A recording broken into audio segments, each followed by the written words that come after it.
ये video science class 9 chapter 1 का part 13 है और यह लास्ट पार्ट है। Now scientist are talking of 5 states of matter. अभी तक हम लोगों ने 3 स्टेट्स ऑफ मैटर को पढ़ लिया, लेकिन साइंटिस्ट 5 स्टेट ऑफ मैटर के बारे में बात करते हैं।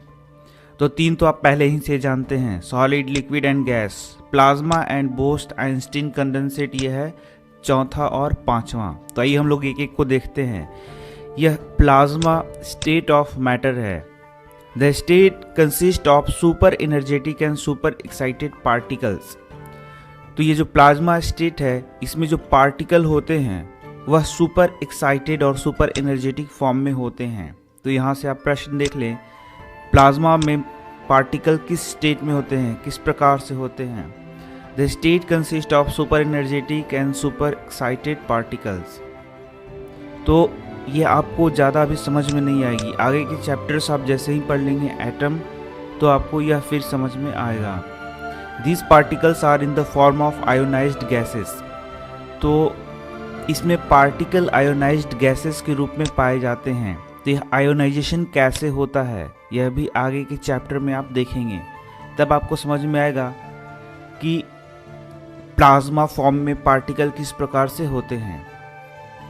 द फ्लोरेसेंट ट्यूब, जो कि आपके घरों में लगा होता है, and the neon sign bulbs consist of plasma. तो यहाँ से एक प्रश्न और आएगा, 2 उदाहरण दीजिए जिसके अंदर प्लाज्मा स्टेट पाया जाएगा। तो आप देख सकते हैं फ्लोरेसेंट ट्यूब जो हमारे घरों में लगा होता है, and neon sign bulbs consist of plasma. इसमें जो मैटर है वह प्लाज्मा स्टेट में पाया जाता है। Inside a neon sign bulb there is neon gas, and inside a fluorescent tube there is helium gas or some other gas। तो यहाँ से भी आप एक प्रश्न देख सकते हैं कि जो नियॉन साइन बल्ब होता है उसके अंदर क्या गैस भरा होता है, तो नियॉन गैस भरा होता है। और हमारे घरों में जो फ्लोरेसेंट ट्यूब होता है उसमें क्या गैस भरा होता है, तो यूजुअली हीलियम गैस या कुछ अदर गैसेस भी भरे जा सकते हैं।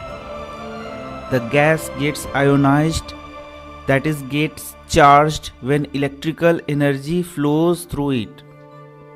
तो अब आप देखेंगे कि ये प्लाज्मा स्टेट कैसे आता है। तो इसमें जो गैस भरे होते हैं उसके एटम आयोनाइज हो जाते हैं, that is gets charged।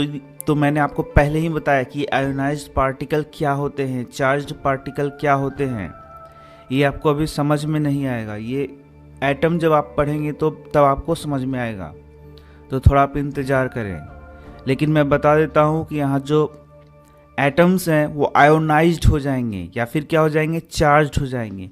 कब? जब उसमें इलेक्ट्रिसिटी का फ्लो होगा। This charging up creates a plasma glowing. जब ये पार्टिकल चार्ज हो जाएंगे तो प्लाज्मा क्या करेगा, ग्लो करेगा इनसाइड द ट्यूब और बल्ब। इसी कारण से हमारे घर में ये जो ट्यूब होते हैं वह जलता है या फिर कहें तो ग्लो करता है। The plasma glows with a special colour depending on the nature of gas. ये जो प्लाज्मा है वह ग्लो करता है विथ स्पेशल कलर, और यह कलर किस पे डिपेंड करता है, on the nature of gas, किस प्रकार का गैस वहाँ यूज किया जा रहा है। तो यहाँ से एक प्रश्न आ सकता है, यह जो प्लाज्मा स्टेट है कैसे आता है। तो आप देख सकते हैं कि जब ये गैसेस आयोनाइज होते हैं तो वे सुपर एक्साइटेड और सुपर एनर्जेटिक पार्टिकल्स के रूप में बदल जाते हैं, और यही स्टेट प्लाज्मा का स्टेट है। The sun and the stars glow because of the presence of plasma in them. तो यहाँ से भी यह प्रश्न आ सकता है कि सन या फिर स्टार ग्लो क्यों करते हैं। तो the sun and the star glow because of the presence of plasma in them. तो उनमें प्लाज्मा स्टेट पाया जाता है, इस कारण से वो ग्लो करते हैं। तो अब एक और प्रश्न उठता है कि स्टार में और सन में एनर्जी का क्या सोर्स है। तो ये आपको क्लास 10th में समझ में आएगा। वही मैं आपको बताऊंगा कि इनके एनर्जी का सोर्स है न्यूक्लियर फ्यूजन रिएक्शन। हाइड्रोजन जब आपस में मिलता है तो हीलियम का फॉर्मेशन करता है, और यही इनकी एनर्जी का सोर्स है जो कि आप 10th क्लास में पढ़ेंगे। The plasma is created in stars because of very high temperature. तो स्टार में बहुत हाई टेम्परेचर होने के कारण वहाँ पार्टिकल्स कैसे स्टेट में होते हैं, बहुत ही सुपर एनर्जेटिक और सुपर एक्साइटेड स्टेट में होते हैं, या फिर बोले तो प्लाज्मा स्टेट में पाए जाते हैं, क्योंकि वहाँ टेम्परेचर बहुत ज़्यादा है। अब हम आगे देखते हैं। अब हम पढ़ेंगे बोस आइंस्टीन कंडेंसेट के बारे में। इन 1920 Indian physicist Satyendra Nath Bose had done some calculation for the fifth state of matter. Building on his calculation, Albert Einstein predicted a new state of matter. तो आप देख सकते हैं 1920 में इंडियन फिजिसिस्ट सत्येंद्र नाथ बोस ने कुछ कैलकुलेशंस किए थे for fifth state of matter.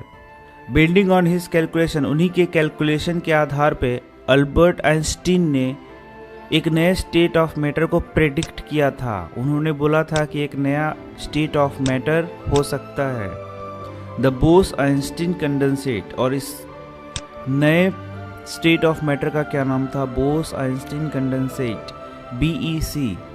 In 2001 Eric, Cornell Wolfgang Ketterle and Carl E.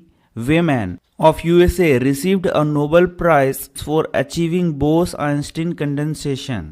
तो आप देख सकते हैं इन वैज्ञानिकों का नाम लिखा हुआ है जिन्हें बोस आइंस्टीन कंडेंसेशन के लिए नोबेल प्राइज मिला। The BEC is formed by cooling a gas off extremely low density. तो आपको यह प्रश्न अब आएगा कि BEC का फॉर्मेशन कैसे होता है। तो लो डेंसिटी के गैस को यदि कूल किया जाए तो BEC प्राप्त होता है, BEC का स्टेट प्राप्त होता है। तो लो डेंसिटी कितना होना चाहिए यह बताया जाता है यहाँ पर। तो लो डेंसिटी कितना होगा यह यहाँ पर बताया गया है, about 100,000 the density of air. तो जो नॉर्मल एयर है उसकी डेंसिटी का लगभग 100,000 भाग इसका डेंसिटी होना चाहिए, इतना कम डेंसिटी होना चाहिए टू सुपर लो। तो इसके बारे में आप ज़्यादा जानकारी ले सकते हैं, यहाँ पर एक साइट का नाम बताया गया है वहाँ पर से। तो यह था आपका चैप्टर 1 और अब हम मिलते हैं नेक्स्ट चैप्टर में। धन्यवाद।